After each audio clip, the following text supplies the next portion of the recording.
হবিগঞ্জের নবীগঞ্জের পানিউমদা শমশেরগঞ্জ সড়ক এখন দুই জেলার মানুষের দুর্ভোগের কারণ। হবিগঞ্জ ও মৌলভীবাজারের লক্ষাধিক মানুষের প্রতিদিনের যাতায়াতের একমাত্র এই সংযোগ সড়ক এখন চলাচলের অনুপযোগী। সৃষ্টি হয়েছে খানাখন্দ, গর্তের, প্রতিনিয়ত ঘটছে দুর্ঘটনা। দীর্ঘদিন সংস্কার না হওয়ায় ক্ষোভে ফুঁসছেন এলাকাবাসী। হবিগঞ্জ মৌলভীবাজার জেলার যাতায়াতের অন্যতম গুরুত্বপূর্ণ সংযোগ সড়ক নবীগঞ্জের পানিউমদা শমশেরগঞ্জ সড়ক, কিন্তু গত ৫-৬ বছর ধরে ৪.৫ কিলোমিটার অংশ জুড়ে সৃষ্টি হয়েছে বড় বড় গর্ত ও খানাখন্দ। বেহাল সড়কে ভোগান্তিতে পথচারী, যাত্রী ও পরিবহন চালকরা। ট্রাক, পিকআপ, সিএনজি, অটোরিকশা ও ইজি বাইক উল্টে যাওয়া এখন স্বাভাবিক বিষয়।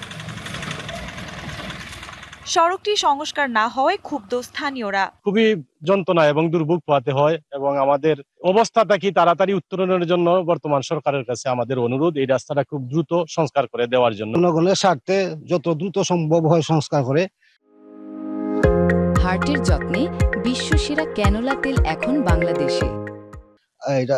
জনগণের সুন্দরভাবে চলাচল করা উপযোগী করা। যাত্রী কমে যাওয়ায় আয় রোজগারে ভাটা পড়েছে চালকদের। রাস্তা ভাঙ্গা, প্যাসেঞ্জার উঠে না, রুগীও উঠে না, প্যাসেঞ্জার না থাকায় রুজি রোজগারও কমছে।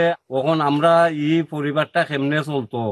এই সমস্যা দেখা দেয়। গাড়ি ওখানে খাস এলাম প্রায় 700 টাকা বেরিং গেছে কি যে অবস্থার মাঝে জনগণ বালা করতে না, একটা রোগী আর রোগী দেখতে পারে না বা এই রাস্তার কারণে।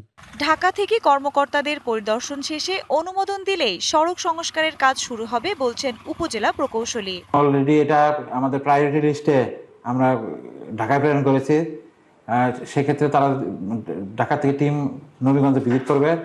তারা দেখে যদি পানিউমদা শমশেরগঞ্জ রাস্তায় যদি তারা প্রাক্কলন পাঠাতে বলে, আমরা প্রাক্কলন পাঠিয়ে দেবো এবং সেটা অনুমোদন আসলে কাজ করতে পারবো। দুই জেলার মানুষের দুর্ভোগ লাঘবে দ্রুত সড়কটি সংস্কার করার দাবি স্থানীয়দের। DBC news desk.